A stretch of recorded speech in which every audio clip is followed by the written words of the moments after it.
Yeah, I think that's person dependent. I think it really depends on what you value.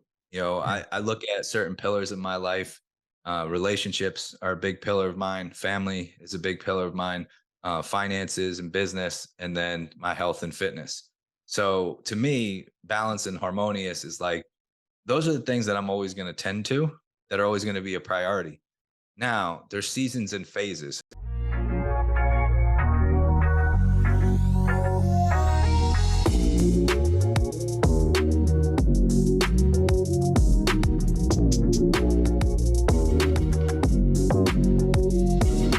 Let's impact some men today. I think we're gonna do a great job.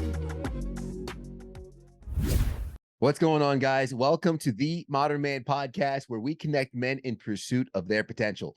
Join us as we embrace discomfort, cultivate community, and put wind in each other's sails. If you're ready to take your personal and professional growth to the next level, be sure to like, share, and subscribe to the podcast. And don't forget to check out the Noble Knights Mastermind group, where you can find the support, accountability, and mentorship you need to achieve your goals. Join us and become a part of a community of like-minded men on a mission to improve themselves and elevate their capacity for life. I'm excited to get some wind in our sails today. Joining us just outside of Philadelphia, the Northeast, so one of my fellow New Englanders, Mike Millner, Mind Over Macros, author of The Personality Diet. Man, welcome to the podcast, Mike. It's a pleasure to have you. Yeah, thanks so much for having me. I'm excited to be here. Absolutely. And before we jump into our conversation and start talking, I always like to let the guest introduce themselves to the audience, just to kind of hear in their own words how they come to the table. Because one thing to say what you've done, but it doesn't say who you are. So I would love for you to have that opportunity to speak directly to the audience in your own words, and then we can kind of hop into the conversation afterwards, man. Yeah, appreciate that. So I run a nutrition coaching business, but I would say that lately I find that I'm talking more about personal development and mindset than anything else. I have a passion for psychology in addition to nutrition training and just living a healthy lifestyle. And I found through working with clients that it was not so much about what they were eating and how they were working out. It was more about the stories they were telling themselves and their identity. And that was really my own journey. I grew up an athlete. I played sports my whole life. Mhm. And after college ended, I graduated from University of Maryland, no longer playing organized sports. And I was still eating and drinking like a typical college kid. So I gained a lot of weight very quickly. And it was in an identity crisis that kind of happened because I was 80 pounds overweight. And it was the stories that I told myself about what I could and couldn't do, that I couldn't step foot on a basketball court, that I couldn't play tennis anymore, that I couldn't see friends from high school because they would be like, "What happened to you? How did you let yourself go like this?" And Yeah. all these narratives that were playing in my mind. So I went on a journey of trying to lose weight, and I did everything the wrong way for the better part of a decade. It was hours of cardio every day, just work harder, burn more calories, eat less food, and I was on this cycle of losing weight, gaining it back, losing weight, gaining it back, and I developed a really poor relationship with food and exercise, and had some severe body image issues. And it was crawling out of that dark hole that led me to want to pay it forward and help people. I started out as a personal trainer, found my passion in nutrition, and then even as I was going through the process of working with clients as a nutrition coach, I noticed that the mindset, the mentality was always the sticking point. And once I bridged that gap, it was not just about the physical act of doing something for yourself, but it was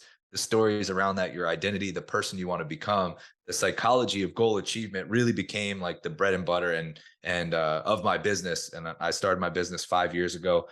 We've been able to help thousands of individuals now to achieve the body that they desire, but more so create a life that they desire and become the person that they want to become. And that's kind of the long-winded version of kind of what brought us here today. Yeah, no, but what I love about how you break it down though, because and I think you even posted this recently on IG, when you just kind of look at it on its own, health and fitness, it's simple, right? Like, most of us listening, we have an idea of what we can and can't eat, right? We have an idea on how to be physically fit and, maybe go to the gym a couple times, get our heart rate up. But, it's not necessarily rocket science for all that. But for some reason, there's a barrier to actually getting started. Now, of course, there's the nuances and the details in which of the specific results that you want.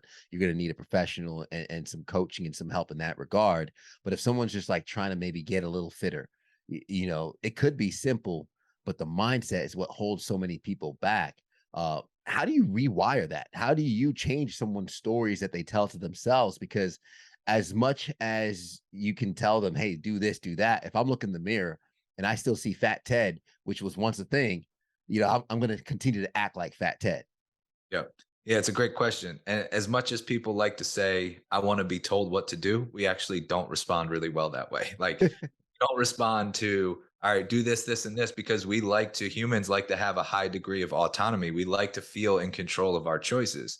And so the goal is to really get the individual to connect the dots for themselves. So what I like to do to help rewire those stories is first identify, where are they coming from? What are those stories to begin with? Like, let's shine a light on that. Let's highlight the narrative that you're telling yourself or the identity that you're attaching to that may not be serving you. Because Mm, we can't change if we don't have awareness first, right? If we have blind spots, if we don't know what we don't know, then how can we change it? So the first thing is, let's shine a light on it. Let's bring it to a level of awareness where we start to identify thought patterns, we start to identify behavior patterns. And an easy way to figure this out is, think about what you want, like the things that you say you value, your espoused values, the things that you say you want, and then think about your values in action. Like, how do mm, your behaviors line up with your words? And if there's a disconnect, if there is incongruence in those two things, then we've got some investigation to do, because that means that your words and your actions at some point in time are not lining up. yeah. And that's where we can go through the thought process of why. And that's really like the beginning phase of rewiring those stories, rewriting those narratives, is what are they to begin with? Why are we acting out of alignment with the things we say we want? What are those stories that are holding us back? And then we get into the habit of challenging those stories and beliefs, because we just assume that all of our thoughts are true. All of our thoughts are based in fact, but they're not. Most of them Mhm. are not. And there's probably a lot of evidence to the contrary. So when somebody feels like, maybe, this is overwhelming, I don't know how to get started, I'm not good enough, I'm not fit enough, I'm not lovable, whatever story you tell yourself, there's probably a whole mountain of evidence to the contrary, that story, that belief is not rooted in truth. So Yeah. we get into the habit of questioning those thoughts and beliefs, and then it's, what is the story that would better serve you, that would move you closer to acting in alignment with the things that you say you want and the things that you value. So that's really the beginning phase, is let's get to the root of where those stories are coming from, and let's get into the process of challenging them and seeing what holds up. Yeah, kind of like, be careful of your thoughts become your words become your actions become your character, and so on and so forth, which becomes your destiny. These thoughts, they're neither true nor false, they're either helpful or hurtful. And when you focus on that, you get to rewire those thoughts a little bit for something that maybe will align your actions with your values, which I would imagine plays into someone's confidence. Because if they wake up every day and they're like hitting the snooze button and they're like, I'm gonna wake up at 6 to hit the gym, but they have a constant record of not hitting that snooze button, I could imagine that just deteriorates the confidence for them to even get started, which makes it more of an uphill battle for someone to try and get out the door and get to the gym. Yeah, and that's the biggest thing, right? Like, self-confidence and self-trust is built through following through when you say you're going to do something. So it's keeping the promises that you make to yourself. And your Mhm. brain keeps tally, your body keeps tally. So you can sit there and say, this time is going to be different, or this time I'm going to follow through. But if you have a history of not following through, your brain's not going to believe you. You could sit there and say all the affirmations you want in the mirror, but it's not going to matter if you have a body of evidence that suggests you're not going to follow through, or you are going to break these promises. So that's why it helps to start really small with things that you can consistently do. And Mhm. most people, when they start this transformation process, they try to fix everything all at once, instead of just going, what is the one thing that I know I can do every single day, no matter what? Maybe it's a 5-minute walk. Maybe it's only getting to the gym one time per week. Whatever it is, I'm just going to stack up wins, because that's evidence and self confidence that I'm going to follow through when I say I'm going to do something. And the more that you do that, it's like building up that self confidence bank account. Every time you say you're going to do something and you follow through, you're just making another deposit in the bank account. We just want to see that stack up over time, and it compounds. The more that you do it, the more you get into the habit of doing it, and that interest just keeps compounding, where then all of a sudden you become the person who follows through when they say they're going to do something. Yeah, no, absolutely. My friends think they get annoyed with me because I'm usually slow to pick something on, to like, take something on, but I tell them it's because I'm habit stacking. And by habit stacking, it's if I'm trying to do something new, I look at what am I doing already and how can I add that on. So, like if I'm brushing my teeth every day, great. I brush my teeth every day. I want to start flossing. Can I floss after I brush my teeth? And that's just a small example on what habit stacking might look like. Whereas now, before I go to bed, I pack a gym bag. Why do I pack a gym bag? Because it lowers the barrier of entry the next day to go to the gym. So by kind of setting ourselves up for success along the way, we can kind of trick our bodies into getting this into this habit, into this routine, and into this direction that can kind of completely change our trajectory. You mentioned something with goal setting, which I love because for anybody listening who might work on their mindset, might work on their identity, I think the craziest thing is, and you mentioned former athlete. I could mention, when I was quote unquote fat Ted and I wanted to be skinny Ted. The moment I looked in the mirror and I decided to see and be skinny Ted, I was still fat Ted. Like it wasn't just like my body didn't change as fast as my identity. And unfortunately that happens for a lot of people as well, right? Whether it's a goal, whether it's weight loss, whether it's building on muscle, when you start identifying, you don't necessarily change instantly like your mindset. So I can imagine goal setting is extremely helpful along the way.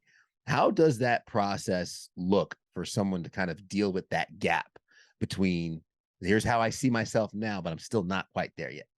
Yeah, I think the beginning part of that process is that most people don't even identify what the gap is. They just know that there's a gap.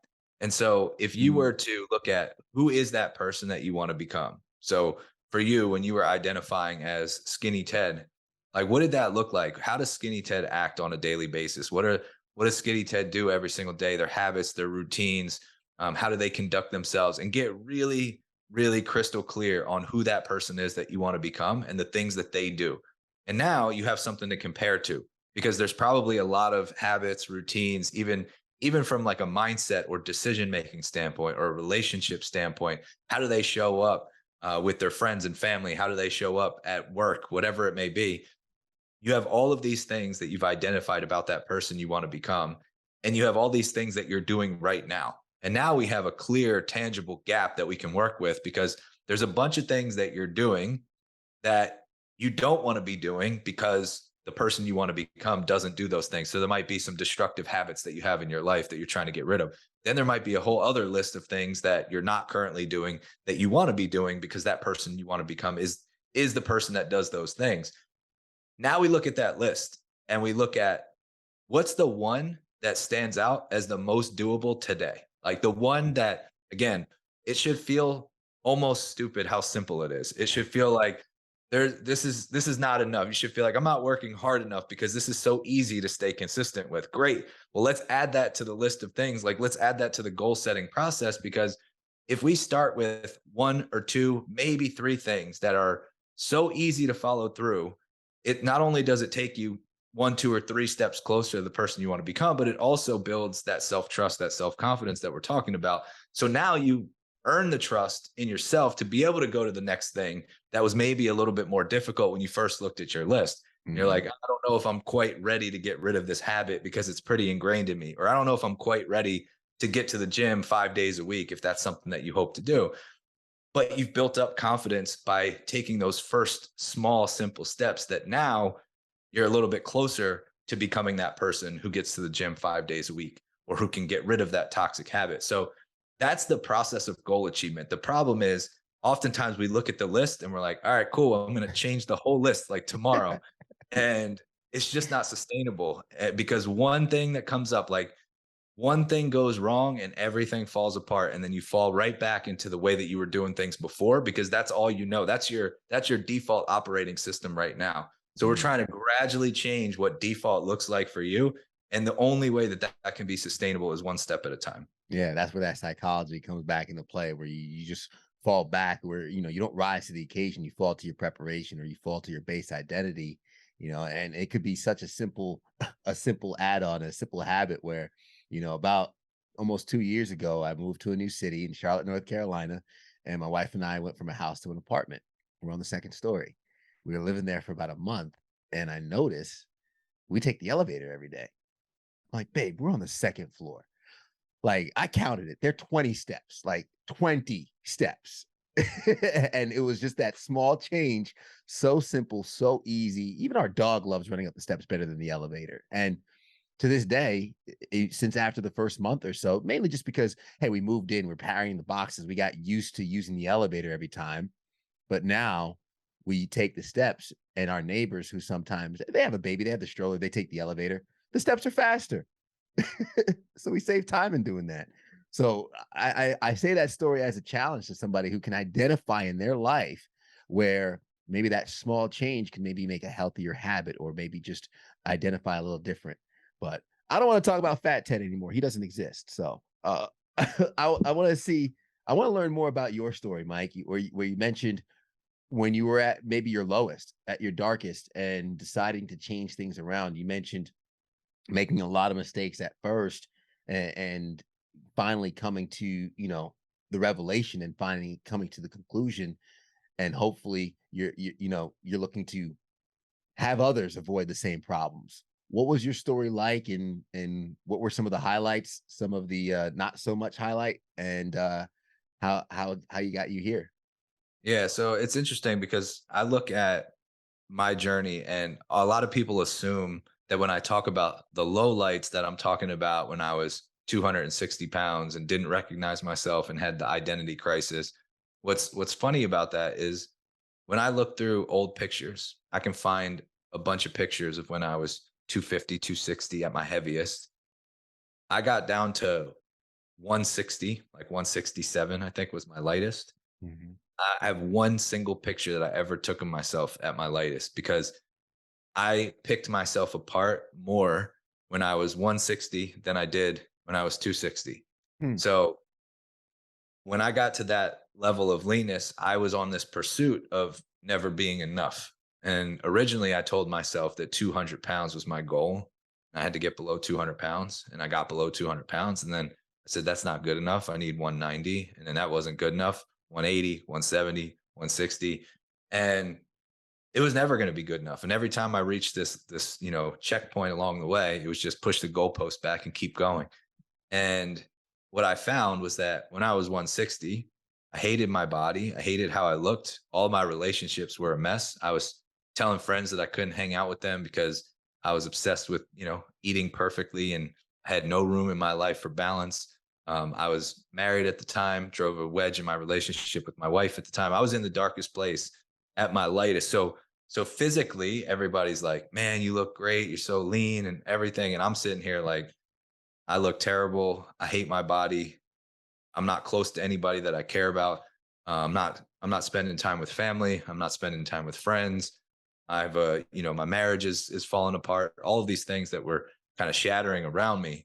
And that was really like an awakening moment for me because I recognized that I was just chasing just to chase. Like I didn't know what it meant. I didn't know what getting fit meant to me. I didn't know what the goal meant to me. It was just a number, and it was just a hollow pursuit. And I think a lot of times we get in, I work with a lot of other coaches on business, and a lot of times they get into this mindset of more revenue, more revenue, more revenue. And if we don't actually identify, like, what does this mean to you? What is the life that you want? Who is the person you want to become? Yeah. What do you associate with that revenue? What does that allow you to do? Why is it important? Because I never took that time to identify that for myself. So it was this emptiness. Like I thought once I crossed this landmark number, that all of a sudden like life gets better. Like I unlock this new level of life, and it's all sunshine and rainbows. And that wasn't the case. It's just me with myself. And that was really what got me into more psychology and personal development, because I really had to go inward to find out like what's truly important to me. And then by identifying the things that I value the most, I recognize that I'm saying that I value family and friendships and relationships and all these things, but my actions tell a different story because I'm sacrificing all of those things just for the sake of chasing this goal that I don't even know why it's important to me. So Yeah. that was really like the first turning point, and it changed the way that I approached the process of goals. Like I made sure that anytime I was going to set a goal, that there was going to be meaning attached to it. It wasn't just a number for the sake of hitting a number. It was, there's a goal that has meaning behind it. And I know that the meaning is directly in relation to the things that I want most out of my life, the things that I value more than anything else. So that was really like the turning point, and what made me want to coach other people, because I didn't want anybody to hit that rock bottom of feeling like I've worked so hard for something and here I am still miserable and lonely and trying to find like what this, like, what's it all for? Why am I even doing this? And just trying to pick up the pieces. So I would say the highlight was when I started to act in accordance with the person that I wanted to become, and there was meaning attached to it. And I started operating in alignment with my values. And I started to develop an operating system for making decisions that move me closer to the things that I want instead of more. So I have a saying that I always bias closer versus more, meaning I'm going to make decisions that move me closer to the things I want instead of doing more just for the sake of doing more. 'Cause a lot of times we like to feel productive because we add more things to our plate or we chase higher, different goals, and we just want to keep pushing the goalpost back. But is that really moving you closer to what you want? Sometimes the pursuit of more is actually taking you away from the things that you value. And so that's really been like the transformation that's happened in me as a person, and the things that I've tried to lead with, other people who were coaching in our program and other coaches that I work with, that I mentor. It's really helping them develop that North Star. So you always know what you're moving towards. Yeah, man, that's amazing because where if a man doesn't have a destination, no wind is favorable, right? And you're just lost in this ethos. And I think so many guys find it in their financial pursuits, in their fitness pursuit, in their relational pursuits. And regardless, it doesn't matter how much money's in the bank account, how many women you've slept with, or how fit and ripped you look, you still feel empty because you're using that pursuit to fill a different void, which we just haven't identified yet. Um, how have you found the psychology playing into the approach for your clients? Where a lot of clients might come thinking they're going to get one thing, but you're serving something different, right? And it could be maybe jarring to someone's like, man, I just want to pick up some heavy stuff, and I just want the playbook. How have you found their reaction beforehand, and then afterwards when they finally got that sauce and they're like, "Ooh, you're onto something." Yeah. So there's always like the light bulb goes off at a different moment for every client. So sometimes there is just the like, hey, let's cut the crap and let's just get straight to the work. Like I want to, I want to build some muscle. I want to get leaner. I want to be more fit. And we'll keep, trying to peel layers back. Like, what's that mean? What is that for? And like, even if it's somebody who, let's say they have a family, and I'm like, cool, I snap my fingers and I give you 10 pounds of muscle today. You look shredded. You got the six pack. You got everything you want, but you can't see your kids ever again. You going to take that deal? And they're like, hell no. I'm like, oh, so there's more than just how you look. There's more to your life than just how you look. What else is there? And we'll kind of start to peel back, like, what actually matters to you? What do you value? And what I want to do is I want to weave this goal that you're trying to achieve into the value system that you have, where you get to look the way you want, but it's not coming at a cost of giving up time with your kids, for example. So we're going to look at the whole lifestyle. We're going to look at all the pillars in your life that are important to you, whether that's business, relationships.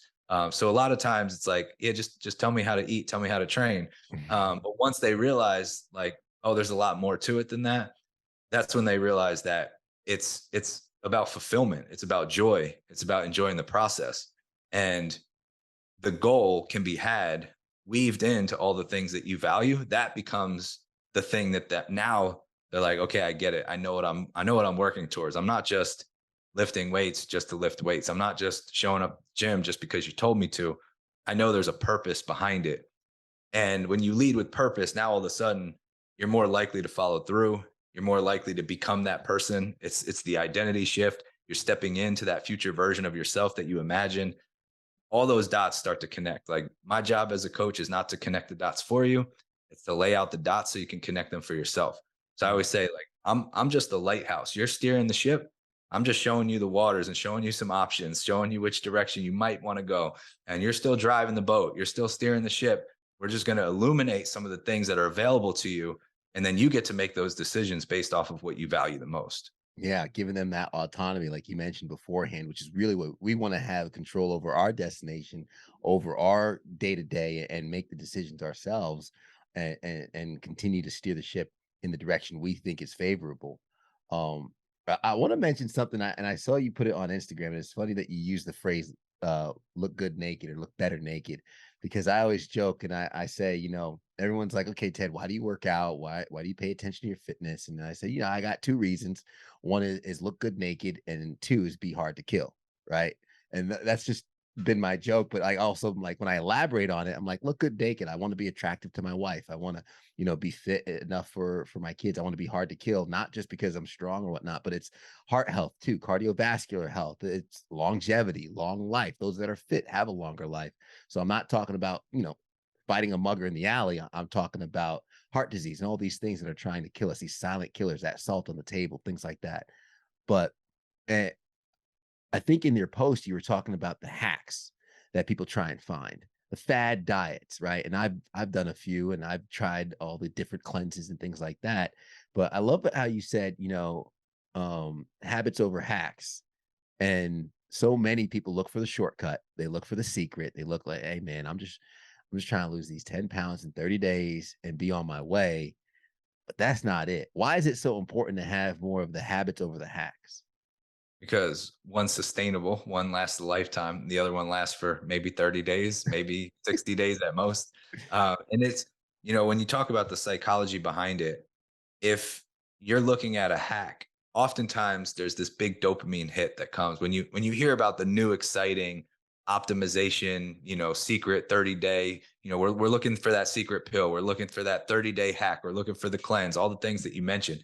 There's a dopamine hit that gets triggered in our brains that seeks out that instant gratification. It's like, oh, I don't have to wait. I can have what I want like today or tomorrow, or it's not that delayed gratification that doesn't feel real, it doesn't feel tangible. So it plays on our psychology. And the reason why we're attracted to things like that is because we do get that pleasure seeking response, which drives us to action. So I can say, all right, we're going to get you shredded in 30 days. And you're going to think about how you look shredded. And you're going to think about the fact that it's only 1 month away, and you're going to get a dopamine release in your brain. And it's going to tell you, I want that. Mhm. Do have that prefrontal cortex that allows us to pause and to think logically and to say, if there was a magic bullet, if there was a secret pill, if there was a secret formula that, everybody could have access to and be shredded in 30 days, then everybody would be shredded right now. And that's not the case. So the logic brain can kick in and say, I know what I need to do to build these habits that are solidified over time. And it's just being able to understand the path that you're on, that the habits are that's the thing that's going to take you from where you are to where you want to be and never have to fall back down. Like, you'll fall down, but you'll fall down to a higher level.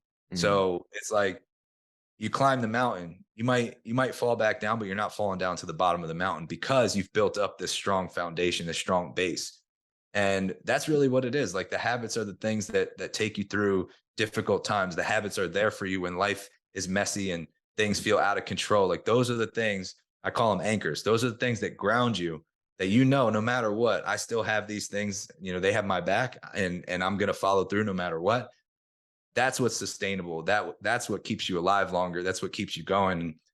So, the hacks will come and go. There'll be a million different quick fixes, and, this one thing will get you the results you desire. It's just recognize what's happening mentally, recognize that there's a reason psychologically why you're attracted to it, and then take a second, pause, think about it logically, and recognize, what you actually need to do to get there. Yeah, absolutely. And being a fan of psychology, you're probably familiar, cognitive behavioral therapy, where the three things we have that really impact how we operate is our behaviors, our thoughts, and our feelings.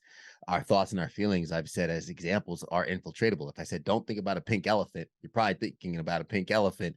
If I remind you of a tragic situation, or I even you watch a movie with the soundtrack that gets you all emotional, boom, we've infiltrated your feelings, but you have control over your behavior. And just this past week, yesterday was Monday.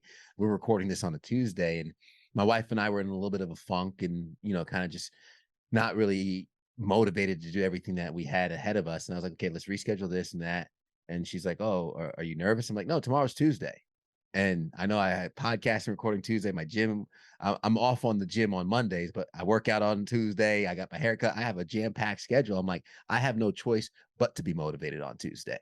And I look forward to that. And here I am recording this podcast with you. And man, I'm on fire. So I can understand that our behaviors could be our foundation for how we feel and the thoughts that we have. And when we have those habits in place, that's the best hack to help get us out of a slump, get us out of a valley. I call them peaks and valleys. The peaks get higher, the valleys get shallower, and we keep on moving, going and going. When it comes to finding a diet that works for us, I know it's not a one size fits all, and I know you ventured in nutrition and you help folks in that regard too. What is it that you find has been most helpful for people when it comes to the diets that they choose or the foods they decide to eat? Yeah. So my philosophy on this is that simple at the end of the day beats everything. Yeah. Simplicity always wins. Like if you're doing a diet that has a name, it's probably not the right diet. And that's like if you're like, all right, I'm gonna try this keto diet, I'm gonna try this paleo diet, I'm gonna try this whatever diet. If it has a name, it was probably not built for you. And you're looking at it through the wrong lens. Not that there's certainly elements of certain protocols that I'm okay with. But the problem is that you're looking at it through a lens of something that you need to be on, because typically we think of, all right, I got to do this diet, and we're not thinking about how can I fundamentally change my eating habits or my nutritional choices. So you're already viewing it through the incorrect lens, or at least in my opinion, a lens that's not serving you for the long haul. So scrap the diet names and just look at how can I gradually over time shift my nutritional habits? How can I start to gradually make better quality choices, eating mostly whole quality food sources, fruits, veggies, quality carbs like rice, potatoes, lean protein, healthy fats, things like that. And just if you're eating a lot of processed food, it's okay. If you're eating a lot of fast food, that's okay. Just start to gradually make that shift. How can I, instead of drinking, 2 sodas a day, I cut back to one.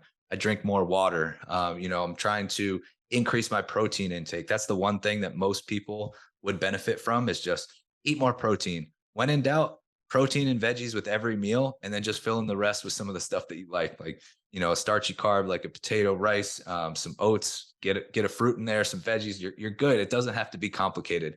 We can get into more specifics about what that looks like for each individual, but the basics have stood the test of time. Food quality matters. That's not to say that you can't ever have a slice of pizza. Like, incorporate the things that you like in moderation, but try to gradually over time reduce the amount of processed food that you're consuming, increase the amount of whole foods that you're consuming, get in more protein and veggies, and you'll be most of the way there. Absolutely. No, I love all of that. And hey, it's Tuesday, Taco Tuesday. Don't ever take my tacos away from me. I love my tacos.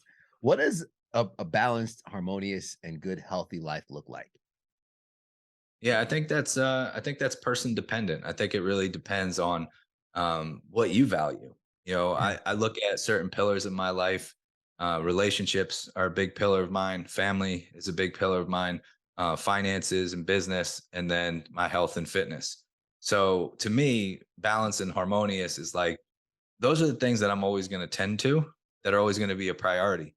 Now, there's seasons and phases. So what I look at is, there might be a time where I'm pushing like 10 out of 10 effort on my business. Like, it might be a growth season for business and finances. And that's the main priority for a particular period of time. And I know that when that happens, the other pillars of my life are not going to also be a 10 out of 10, because I'll burn myself out. But what you have to do is you have to know what the minimum effective dose is to maintain those other pillars. Meaning, what does it look like for me to just maintain a good level of health and fitness? What does it look like for me to maintain healthy relationships? The things that matter to you.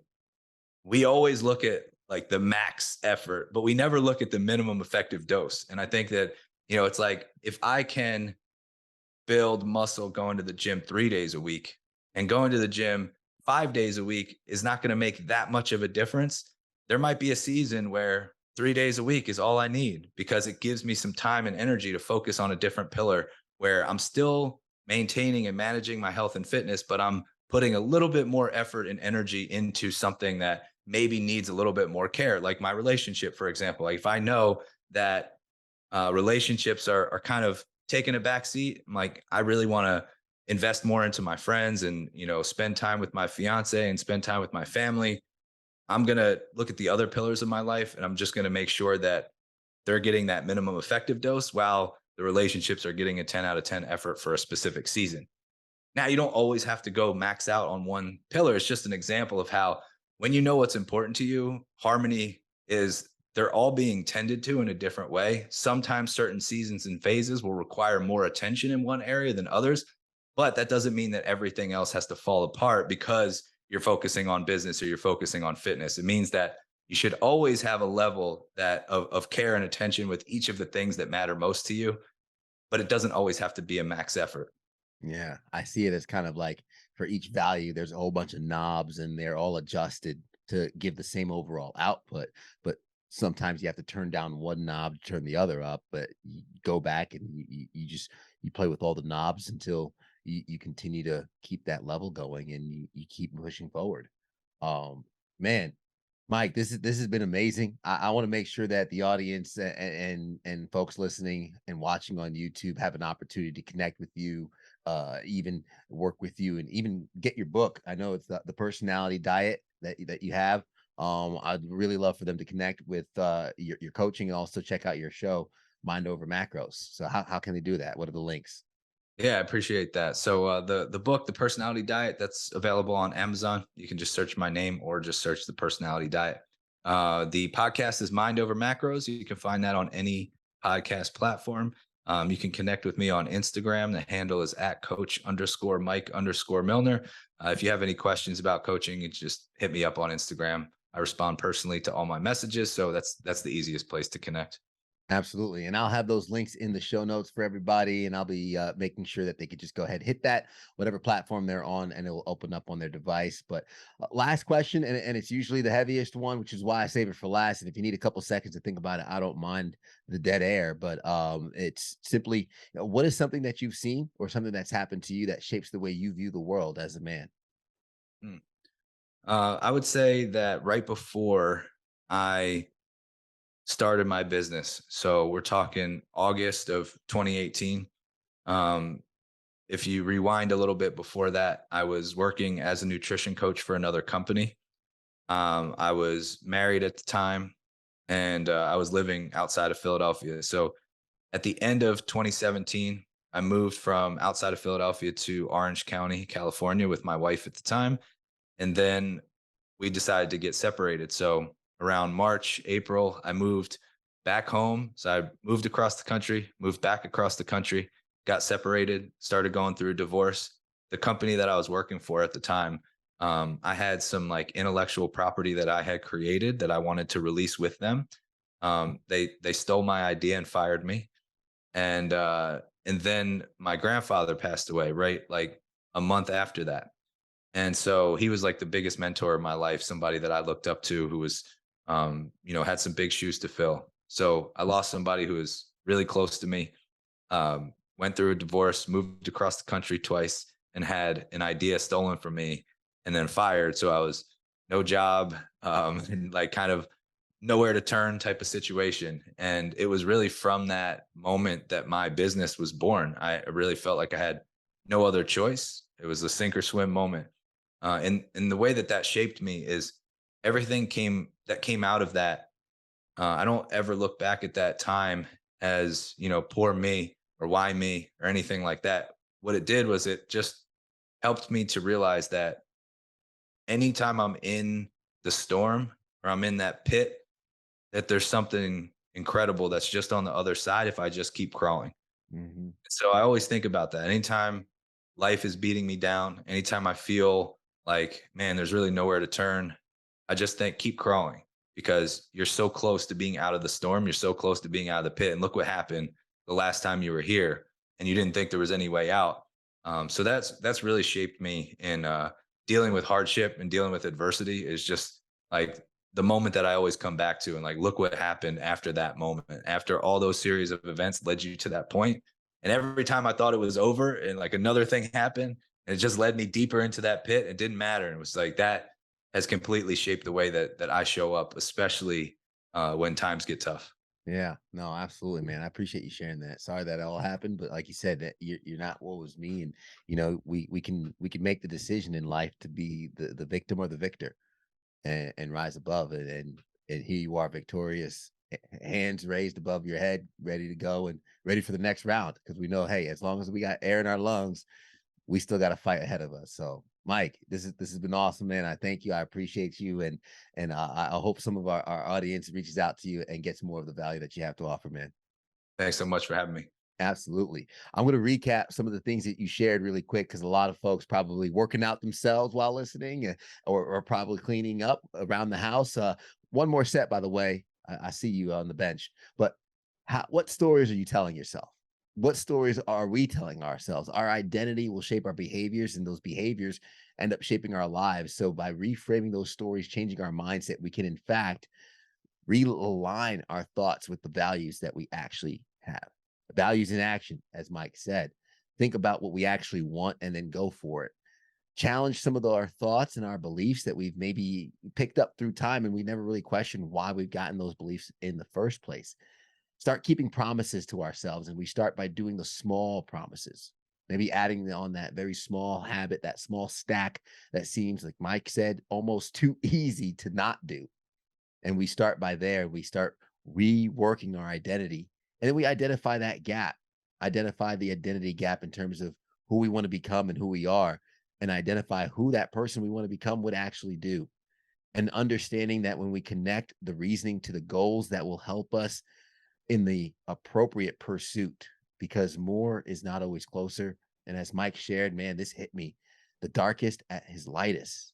Man, understand that your pursuit, whether it's money, whether it's those relationships, that might be a distraction from your values and the actual goals if you don't have meaning attached to them. And of course, what is the minimum effective dose to maintain balance and harmony? Sometimes we're going to have to put more attention in one area than others. Our values stay the same, but our priorities might be rearranged here and there, all to get to the overall end goal that we hope. And again, we're never done growing. We're never done learning. Keep on keeping on each and every single day. And if you need help along the way, you got people like Mike out there who are ready to walk the walk with you. Guys, I appreciate you making it to the end of the episode. If you got value from this, you already know what I'm going to ask. Hit that like button, hit that subscribe button so you can get a new episode each and every single week. Do us a big favor. Share this with somebody you know can get value from it as well. And leave us a rating. Let us know how we're doing. That's the only way we can improve. So we'd love to hear from you on that. But thank you for making it to the end. And as we always say at the end of the podcast, everybody wants the sunshine, but they don't want the rain. But you can't get the pleasure without first the pain. Let's grow.